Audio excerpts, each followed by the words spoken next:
First Metrosec tutorial, how to open an account with First Metrosec online. And kung bago ka sa channel na to and gusto mo pa ng mga tutorial videos na katulad nito, please click the subscribe button. So ngayon, nandito tayo sa website ni First Metrosec. That's firstmetrosec.com.ph. And ngayon, mag-open kami ng account sa First Metrosec. Kung medyo matagal na kayo sa channel namin, kung mapapansin ninyo, nagtuturo kami ng mga tutorials on how to open an account. Like sa BPI Trade, nagawa na namin yon. COL Financial, nagawa na rin namin yon. Kung interested kayo about that, you may click this link sa taas. And now naman, ang gagawin natin is mag-open tayo ng account sa First Metrosec. Actually, ang nagustuhan ko dito sa First Metrosec is meron din silang mobile app. Ito siya, yung First Metrosec Go. And aside dyan, isa pa sa mga feature na nagustuhan ko dito sa First Metrosec is meron sila nung stop limit na orders. Ito yon, stop limit orders. Yung stop limit orders kasi, ito yung feature na kung saan mag-execute yung order, like pwede mong i-sell or i-buy kapag na-reach yung amount na sinet mo doon nga sa stop limit order na settings. So marami pang features dito sa First Metrosec, lalo na kung magiging pro yung account mo sa First Metrosec. But for now, ang gagawin muna natin is mag-register tayo, and sa mga succeeding videos, i-discuss natin kung paano ba mag-deposit sa First Metrosec, kung paano bumili ng stocks or ng securities via First Metrosec, and kung ano pa yung mga matututunan namin as beginners dito sa pag-invest or pag-trade gamit yung First Metrosec na account. And by the way, dito sa First Metrosec, currently, nag-upgrade daw sila as mentioned here. So, kahapon kasi tinry namin to ng weekend mag-register, pero hindi namin siya ma-access yung pag-sign up. Ang nakalagay lang instead is yung login na option. Ganito siya. Pero ngayon, pwede na mag-open kasi nasa time frame tayo ng 12 midnight to 2 p.m. And weekdays ngayon. Today is Monday. Ito siya. And meron na lang tayong few minutes para makapag-sign up completely. And hindi laging ganito, tingin ko temporary lang naman tong may limit sila ng 12 midnight to 2 p.m. Pero double check na rin sa website nila kung ano yung pinaka most recent na update nila when it comes to opening an account dito sa First Metrosec. So ngayon mag-open na tayo ng account. Dito sa bandang baba merong open an account, meron din dito. So ang pipiliin ko na lang is itong baba. And merong tatlong paraan para makapag-open ng account. Una, dun sa mga Metrobank account holders, pwede na kayong mag-open ng account right away. Pangalawa, pwede rin naman yung ibang bank depositor. Kung meron kang BPI account, BDO account, or iba pang bank account, pwede rin naman yon.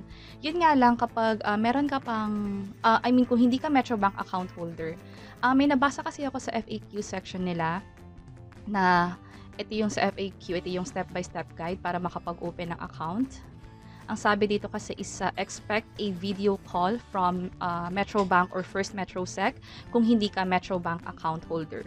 So, since Metrobank account holder ako, possible na hindi na ako i-require for this video call.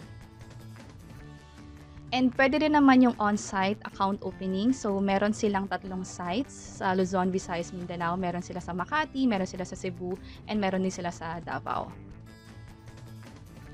Ito yung mga offices nila.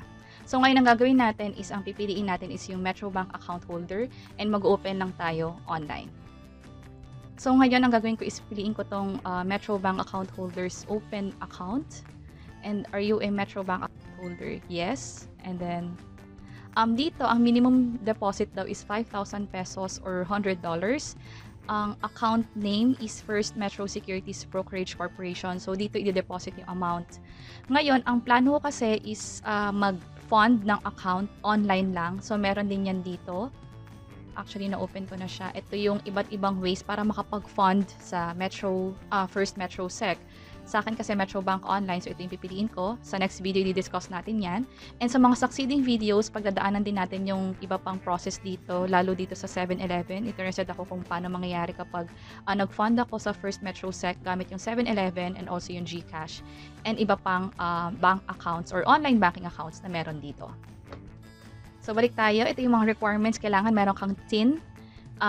Meron ka rin dapat ng SSS or GSIS number. Hindi naman to required kung isa kang OFW or students or self-employed. And Since ako is Metrobank account holder, kailangan yung currency ko sa Metrobank account ko is the same with First Metrosec. Meron kasing currency na peso, merong currency na dollar. So sa akin, since peso account yung Metrobank ko, yung First Metrosec account ko is peso account din dapat. Yung valid IDs naman nila is tinatanggap nila yung passport, yung mid-ID, driver's license. Yun kasi may mga government-issued ID na may signature. Tapos yung proof of address, kailangan din nila to. Yung proof of address, okay lang naman na nakapangalan sa ibang tao. And ito yung list of proof of address na hinihingi nila or nire-require nila. Pwede yung ID with address, pwede na yon. Remittance receipt, association dues, meron ditong mga bank statement, credit card statement, and mga bills din dito. Yung email address, kailangan din, and specimen with signature, kailangan din yon. So later on, ipapakita ko kung anong itsura nun. Basically, dapat tatlo yung signature na naka-indicate doon sa document together with your valid ID. So, click ko na yung next. And ito na yung part kung saan mag-fill out na tayo ng information. So, kukompletihin ko lang to. PHP account ipipiliin ko. Account type is individual. Meron silang joint, meron silang in-trust for, meron silang margin. Sa akin, ang pinaka-fit is yung individual. Kaya ito yung pipiliin ko. And yung username naman, ikaw yung gagawa ng sarili mong username. Basta combination siya ng letters and numbers. It must be 18 to 15 characters only. So, nakompleto ko na yung information dito, na-provide ko na yung email address ko, and also nag-provide din ako ng another email address as alternate email address dito sa First Metrosec. And then, click ko na tong proceed in opening an account. And nandito na tayo sa next stage, complete the form. So, personal information, kailangan ko lang i-provide yung mga information dito about sa akin. So, kompletihin ko lang to. So, ito nakompleto ko na yung personal information. The rest naman ng information dito is asking for present address and permanent address. Sa akin, pareho lang naman yung present and permanent address ko. So, i-check ko na to. And then, mag-a-ask din ng employment information and also about FATCA. So, kompletuhin ko lang din to. And nakompleto ko na to. So, scroll down tayo sa FATCA. So, dito hindi naman ako US person and wala rin naman akong US indicia. I am a US person, hindi din. So, andito yung mga clause. Di pala. Ito pala yung pipiliin ko. And I am not a US person, but with US indicia. So, ito yung applicable sa akin. Neither US person, neither with US indicia. And click ko na tong continue. And investor profile na tayo. So, purpose of investing ko is, dito naman walang maling sagot. Depende sa inyo kung ano yung mas fit sa inyo. And nakompleto ko na yun sa investor profile. And dito sa business permit number, since hindi naman kami self-employed, instead we are working sa corporate or private company, pwede ko na itong i-leave as blank. Pero sa inyo, kung self-employed kayo and meron kayong business permit number, yun yung kailangan nyo i-provide dito and provide here also yung expiration date ng permit. And then scroll down natin to. And dito, i-check kung merong conflict of interest. So, owner ka ba or officer or director sa PSE listed company? Hindi yan applicable sa akin. And kung may account din ba ako sa other brokers or dealers, kailangan daw i-indicate. So, dito, meron kasi ako sa COL Financial. So, ilalagay ko yon. And dito, if you are employed or associated with another broker, please indicate. Hindi naman ako employed sa isa pang broker or dealer, so not applicable sa atin yan. And where do you want to receive your account proceeds? So, sa akin, sa Metrobank account ko na rin yung proceeds nun. And ilalagay ko dito yung bank account name, which is sa akin nakapangalan yung account and yung account number dito. And nakompleto ko na yung information, so click ko na tong continue. Dito sa COL Financial, since online broker ito, wala akong specific na contact person, so lagay ko yung NA. And continue na tayo. Next is how did you learn about us? So, kung paano nyo nalaman tong First Metrosec, either from seminar or event, through Metrobank branch mismo or other or First Metrosec Investor Center, pwede din naman. So, kayo nang bahala dito kung paano nyo nalaman and then proceed na sa next step. And security information, so kailangan ko i-provide yung password ko and then mag-set up na rin ako ng security question and answer dito. And nakompleto ko na siya. Meron din ditong note. Kailangan daw natin yung password and yung security question kapag mag-login tayo sa account natin kapag na-activate na yung First Metrosec. So, continue tayo. Oops, retype daw. Siguro magkaiba yung password ko. So, i-retype ko lang ulit yung password ko. And before we continue, kung interested kayo about dito sa data privacy policy nila, pwede nyo i-click tong link na to. Sa akin, for the sake of this tutorial and para mas mabilis, proceed na tayo. So, click ko tong continue. For the next step, kailangan natin i-accept tong terms and conditions. So, scroll down ko to. And ito yung terms and conditions. Mahaba-haba siya. And kung hindi nyo naman ito mabasa agad, pwede nyo namang i-download and i-print tong terms and conditions. Sa akin, mas maganda na i-download ko na lang siya para ma-review ko rin siya afterwards. And ang magandang i-review dito sa terms and conditions, by the way, is yung mga charges nila, itong fees and charges. Meron din dito yung commission, syempre yung VAT, and yung PSE transaction fee. So, ito siya. And also, meron pa dito. Iba yung sa peso account, iba rin yung sa dollar account.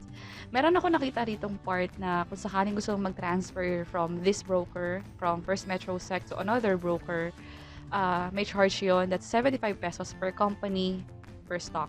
Sa atin, accept na natin and proceed na tayo sa next step. So, I agree. And this time, kailangan natin i-check yung email address. So, open ko yung email ko. So, ito yung na-receive kong email from First Metrosec. Yung sender is no-reply at firstmetrosec.com.ph. And ito yung and ito yung reference number ko sa application. And then, para makapag-proceed sa next step, click ko tong link na to, itong here.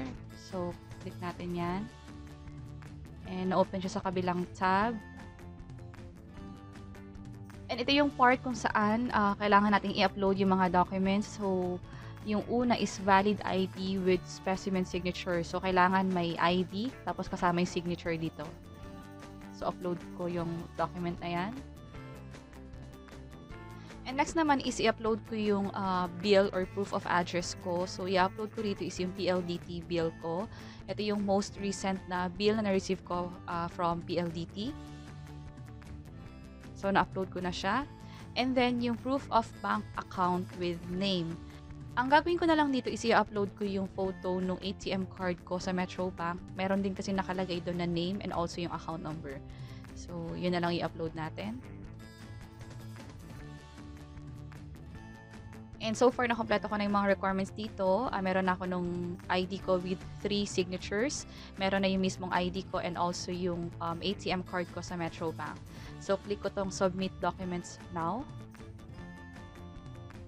And hintayin lang natin siya mag-load or ma-process. And thank you for signing up. Yung application daw will be processed within 5 business days upon submission of complete requirements. And may ma-receive tayong email from First Metrosec about the confirmation ng activation ng account. And kung may mga questions tayo about ito sa pag-sign up natin, pwede tayo mag-reach out sa kanila through these channels. So, hintayin ko na lang ma-approve yung account ko sa First Metrosec. For now, stop ko muna tong video and proceed tayo kapag na-receive na ako ng email from them. And after 5 business days, naka-receive ako ng email from First Metrosec about the account activation. Na-receive ko siya ng Feb 2 and natapos ko yung online register ng January 26. So, 5 business days yung difference. And ito yung laman ng email. So, andito yung link kung saan ako dapat mag-login. Ang gagamitin ko is yung username and password ko. And also, wala ditong nakalagay na kailangan i-enter yung security question and answer na sinet-up natin before. And also, part din ng email, yung account code ko, itong OT number. It will serve as subscriber or reference number kapag magka-cash in tayo sa First Metrosec, which is ipapakita natin sa mga succeeding videos pag nag-transfer ka online gamit yung BDO, BPI, or Land Bank, or kahit anong local online banking na ina-accept ni First Metrosec, kailangan tong OT number. So, ngayon mag-login na ako sa First Metrosec. And actually, nakapag-login na ako before. As soon as ma-receive ko yung email, nag-login agad ako sa First Metrosec and hindi ako in-ask ng security question and answer. Instead, katulad ngayon, username and password lang yung kailangan kong i-answer. So, i-answer ko na yung username and password ko and click login. And close ko lang to. So, ito na yung bagong itsura ni First Metrosec. So nagka-transition na sila sa bagong interface, which is ito na siya. And makikita yung OT number dito sa upper portion ng account natin sa First Metro Sec. And that's it. Nakatulong ba tong video na to? Please let us know by clicking the like button. And i-check nyo na rin tong playlist na to. Andito yung mga next videos na kailangan yung about First Metro Sec. Gagawin natin yung mga pag-cash in, pag-trade, and also pag-withdraw na din sa mga upcoming videos. And this is Lulu from Invest Library. We invest, we share, you decide. See you sa next video. Bye-bye!